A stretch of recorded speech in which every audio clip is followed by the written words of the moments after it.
Hi guys, it's Kelly here and I am back with another video. Today's video is actually part of a video hop that is a collaboration between Picket Studios and Altenew. So I am going to be using Altenew's Sweet Lilies, the stamps and the dies. There's also a stencil in the bundle, but I'm not using that today. I'm using their cardstock, a couple of different colors here. And then from Picket Fence, I am using the Blooming Trumpet Flowers, the Gerber Daisy, and just the Sentiment from Sweet Magnolias. So here I've picked out, I love the Puffy Heart, which is like the purple color from Altenew, Coral Berry, Starlight, and Sea Glass. And then I cut them into, well, most of them, into 4.5 by 4.5 pieces. And so this is the Stamp Wheel 2.0. I've actually previously done a review for this, but here, I'm going to show you how you can very quickly create a set of cards. Now, you absolutely could do this with, don't mind my dogs.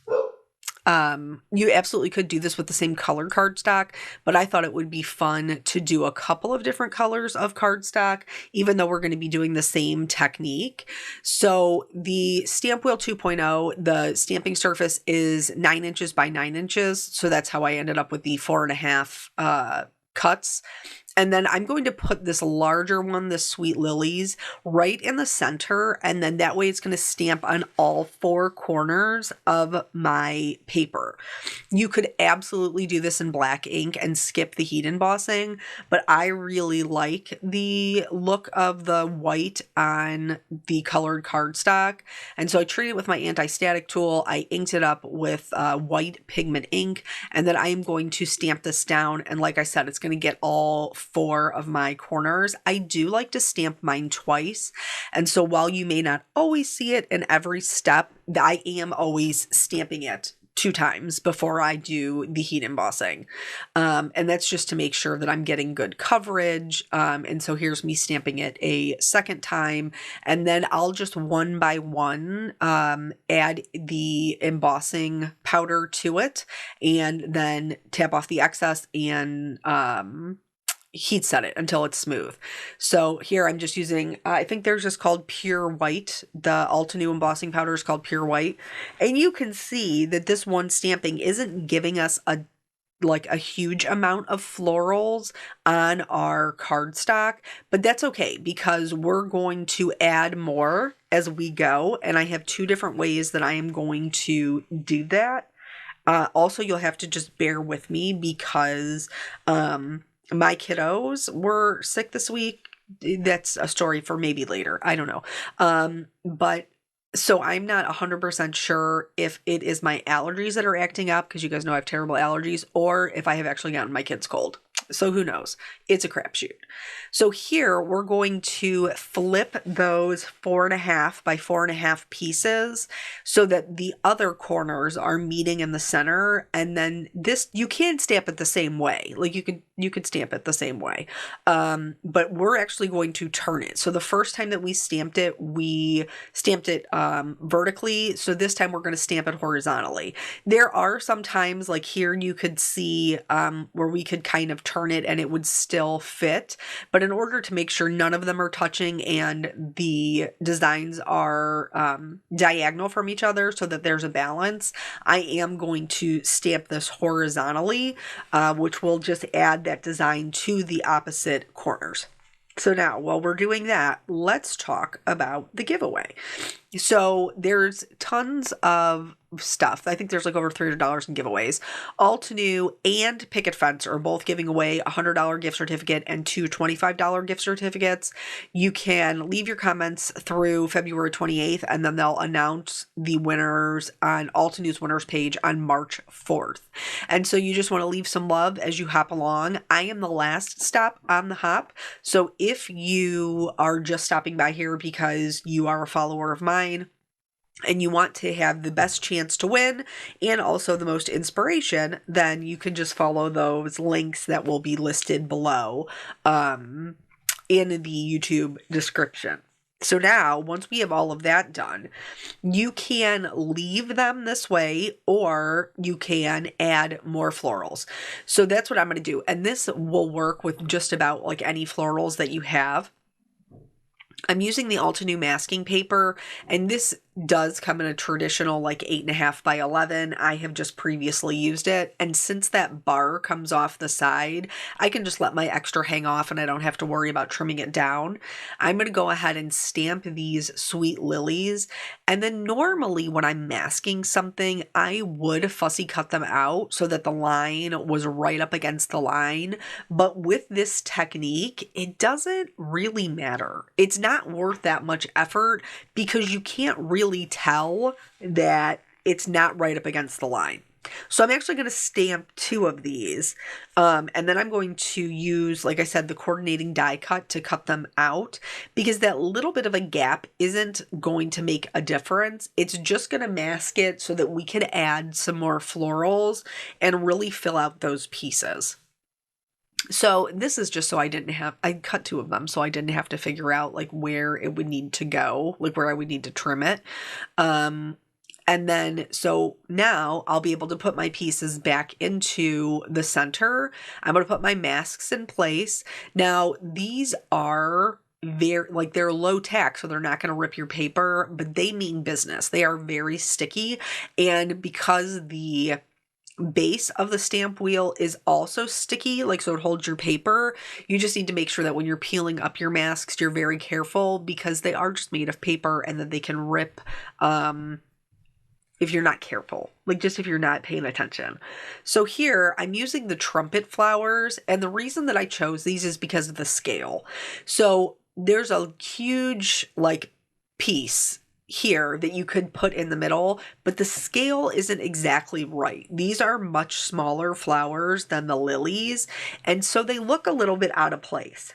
But in that same set, there's also 2 or 3 other blooms that are drawn to be a little bit bigger, and these are a much better scale to match those lilies and its supporting flowers.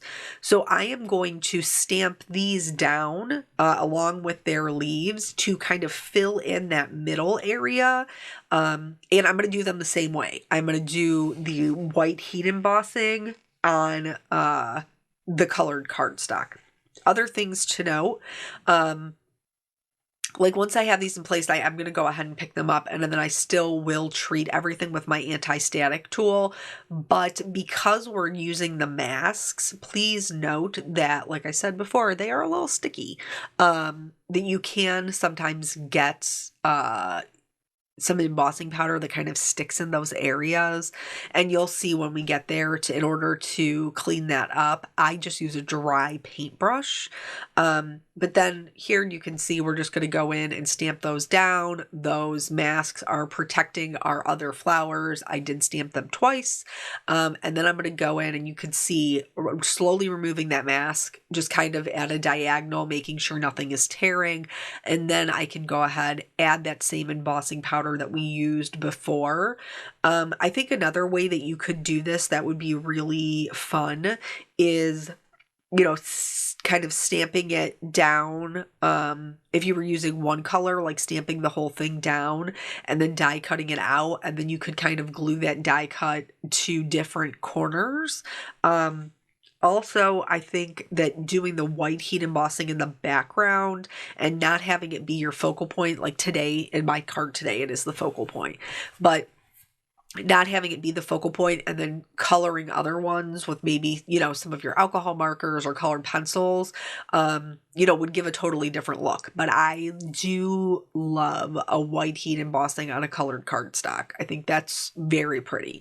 And then we're just going to go through, and each of them is going to be a little bit different. So I'm just going to go through and lay them out and then do, like I said, the same thing, putting that mask in place, treating with my anti-static tool, stamping in the pigment ink, sprinkling on the white embossing powder, tapping off the excess, heat setting it, and then moving on to the next color. So I think I did mention before that my kids were sick, because the last time, I think the last video we did, we talked about Eric's birthday, and that evening is the evening that everybody got sick. And my mom's birthday is this Sunday, so I'm like, I'm gonna be super bummed if I'm sick and I can't see her on her birthday. But you know, sometimes it just works out that way. We'll just have to see, how it goes. Here is me showing you just using that little dry paintbrush to kind of knock off the excess. And then really, like I said, because of the type of technique that this is, it's pretty forgiving, guys. It really is. So this part you don't necessarily have to do. You could also do it with colored pencils instead of markers. But I have just picked out 3 colors that are the same because these are all monochromatic. Just picked out 3 colors that I could shade these flowers with, and I'm going to use those same 3 colors for the flowers, for the leaves, and for the shadow. This is just going to add a little bit of extra dimension and make the cards kind of more interesting to look at.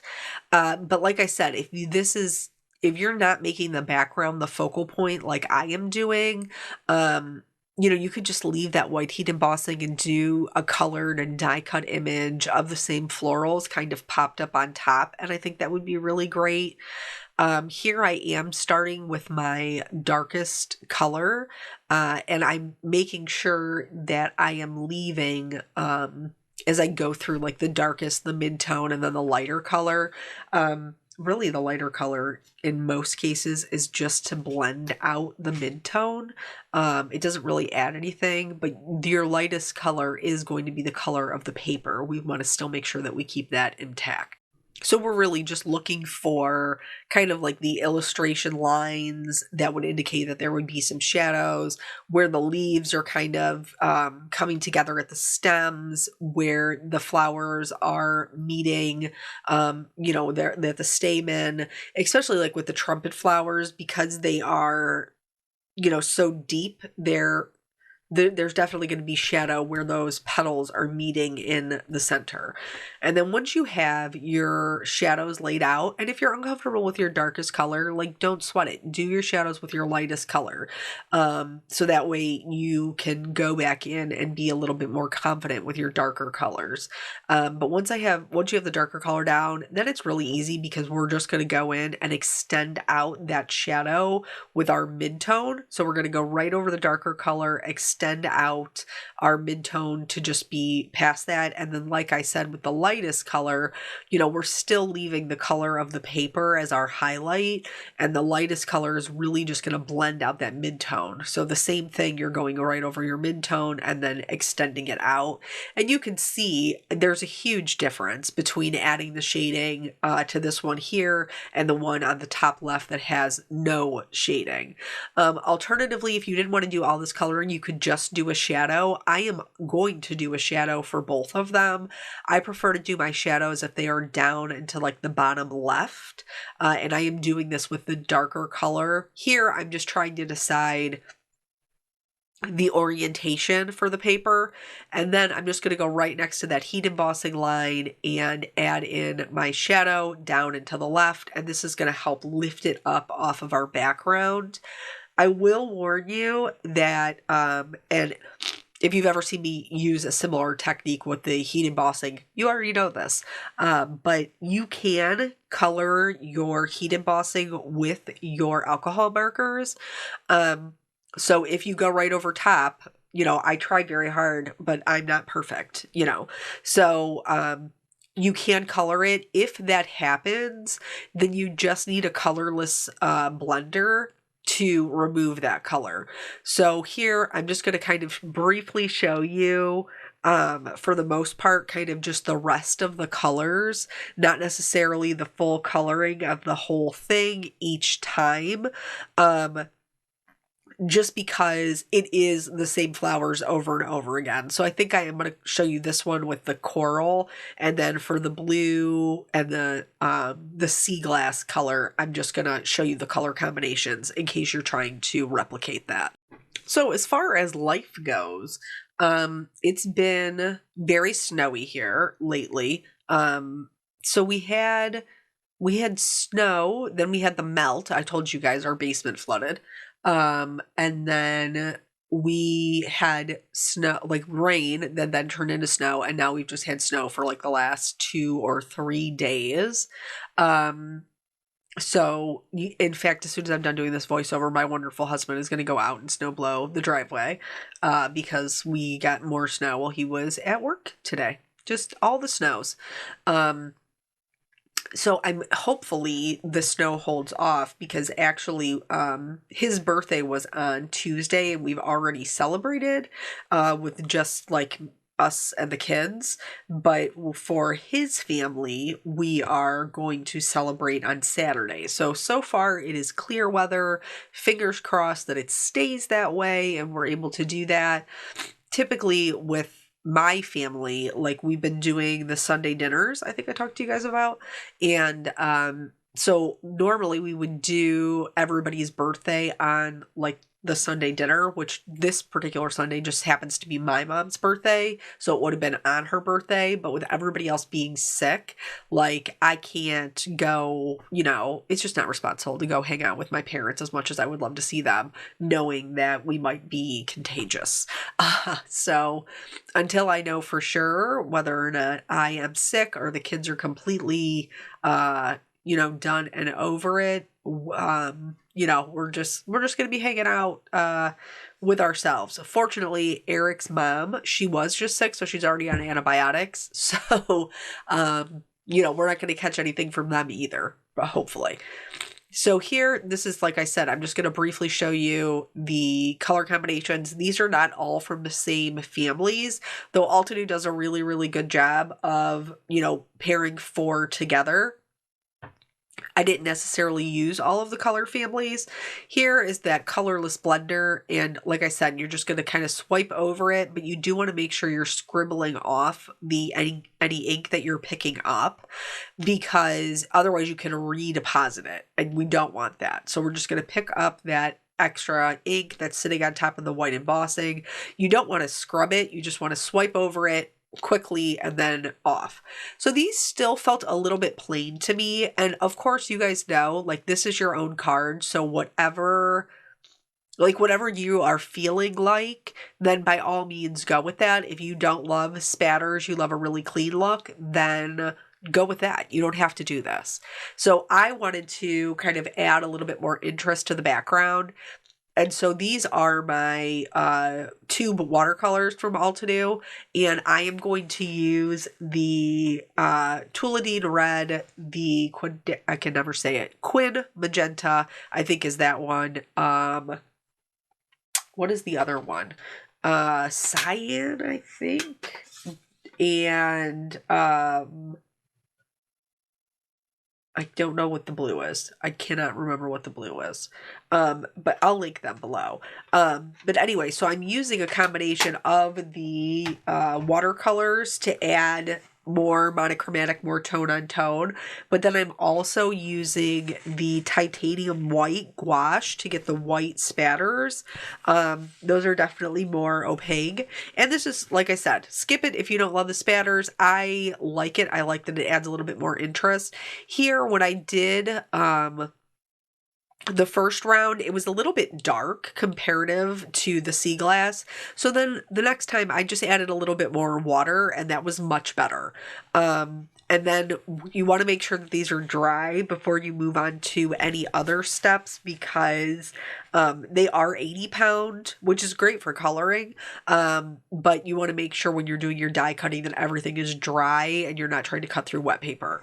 So you could absolutely use these just the way that they are, like just in their full size, or you can switch it up by die cutting them. So one of them I'm going to use in its full size. One of them I'm going to trim down a little bit, and two of them I'm going to die cut. So this blue one, I'm going to use the arch for it, and then the purple one, I'm going to use a diamond. The red, I'm going to use the piece in its entirety. And for the sea glass, I'm going to trim it down just a little bit so that it has a more even border to put on my card. Now, all of these I did add a shadow to. And so the arches were pretty easy because that one is part of a what do they call them? Like infinity sets, like where they all fit into each other. The sea glass one is super easy because I'm just cutting it so that there's an inch, like it's equal on all sides, for there to be an inch border. And then I'm going to cut in a backer, like a little bit of a mat, that's just like a quarter of an inch bigger. So the main piece is going to be 4.5 by 3.25, and then its mat is going to be 4.75 by 3.5. I think that's right. And then that way it'll give it a quarter of an inch all the way around it. For the arches, like I said, super easy. The diamond, I actually use the largest size to be my mat. So, or to be my piece, because I wanted to have the most florals. So I had to get a little creative with cutting its mat. And so what I did was I put the die down and then I taped it on the inside. And then I just put it into my paper trimmer with a straight edge. Like I double checked it with the ruler and stuff. And then I cut on the outside edge of the die, like with a little, I tried to eyeball it to be the same kind of gap. I think we did okay. And then any part where maybe I couldn't cut all the way through, but it still was like holding the line, I just trimmed with my shears. And this worked really well to give me a really even shadow for my diamond, and I was happy with the way that that worked out. So give that a try if you find yourself where you don't have a mat for the die shape that you need. Then here, what I'm going to do with each of the mats. So the coral one, I told you I'm going to use it in its entirety. I'm just giving myself a little bit of a frame, like a little border piece that's going to be the darker color that we did our shadow with. And this is just going to give us a nice finished edge for that design. And then for each of the other ones, each of the mats, I am going to use the darkest marker that I did my shading with to add to it. Now, you're probably like, Kelly, this is a lot of work. And you are right. This is a lot of work. But it is the cheapest way to do it without having to have more cardstock. I will tell you that Altenew does have darker color cardstocks that would be complementary to these. So, for the puffy heart, you could do the deep iris. For the starlight, you could do the what is it, Desert Night, I think. So they have complementary colors that would be darker, but if you don't own them all and you want to be able to still be monochromatic and have a card that you're happy with, this will work. So here, all of those little pieces that I cut off, to get my 4.5 by 4.5, these are like the 1 inch leftover pieces. That's what I'm going to do my sentiments out of. So here I am coloring them again to be that darker color because I want it to offset the background. So I'm going to just fill those in, and you want to do this before you do your heat embossing, obviously, because then you're going to have to spend, if you do it after, you'll spend a bunch of time trying to clean up the heat embossing, and it'll never look as good as it would have if you just would have done it first. So with that said, once those are done, you do want to make sure that they are dry so you're not running the risk of your embossing powder sticking where you don't want it. Also, don't be like me and make sure that you treat it with your anti-static tool, because I totally did not. So then these I stamped down twice. Now you'll notice that white piece at the top. I wasn't sure with the coral one if I wanted to do the white heat embossing on the coral cardstock or if I wanted to do a coral sentiment stamped on white cardstock. And so I did it both ways just so I could see, and I ended up, I did prefer the white heat embossing. This is just me cleaning up my little sentiment because I did not use my anti-static tool. Make sure you do that. It's much more helpful. So here I just wanted to show you that, even though we didn't end up using it, in case you're like, oh, I love that color, what was it? That's what color it was, coral red. So this is kind of a longer, I guess really not. It's long-ish for me at 30-ish minutes, but we are making 4 cards, and I feel like I made 4 cards in the same amount of time that it would take me to make one scene card. So while for me, this is super fast to come up with like a 4-card set, it might not seem that way for you, but everybody has different, amounts of time that they're willing to spend on a card design. Some people are definitely more quality. Me, and I don't mean like, because a quick card doesn't mean that it's bad by any means, but they are more like detail oriented and, like they like the fussy little bits. Whereas if you are a person who's maybe more quantity, maybe you don't like cards that you have to be super fussy with, or like this card where, we're going in and we're doing all the shading and the spatters and the die cuts, like that might not be for you. You might just want to, stamp this down and have this be your card background, and you're only doing it, just one time, would be totally fine. But I definitely like making cards look like they're my own, and so for me, I find the happiness in the details of things. So each of these did get popped up on foam. Not all of them did I remember to add the liquid glue for a little bit of give if you need it, but I would highly recommend doing it. So that's the With Sympathy one, which is actually the only card in this set that I need. I'm in a weird age now, like where people that I went to high school with are, when they pass away, like, you don't know if it was health problems or if it was like a car accident or something random, whereas like when you're younger, it usually is, something that's a little bit more tragic like that, a car accident or, like a heart defect they didn't know they had. So there was a girl that I was friends with. We were very good friends through middle school and into high school, and then we just grew apart and went on different paths. And I'm not really sure what happened, but I am, sending prayers for her family, especially her mom and her sister, who I've known since I was like my son's age. So I will be attending her wake just to pay my respects to them, and that will be the card that I will be giving them. I recently saw a post from Joan Barty, who is a very talented card maker, if you don't know who that is. And she was talking about how there was a friend who had reached out to her, and they were real close to one of their high school reunions, and they both decided not to go. And her friend was basically like 2 weeks away from passing away, and neither one of them knew, and she had regrets about not going and not seeing her. So let this just be your high sign that if there is somebody, from your past that you wish maybe your relationship was a little bit different, like reach out.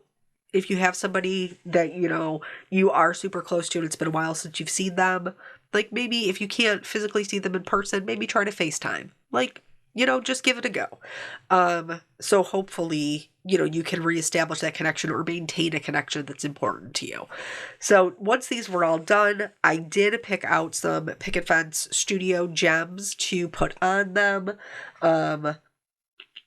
For some of them, I used the rainbow. For some of them, I used the blue, just whatever worked. I added shimmer to all of the flowers with my clear shimmer pen.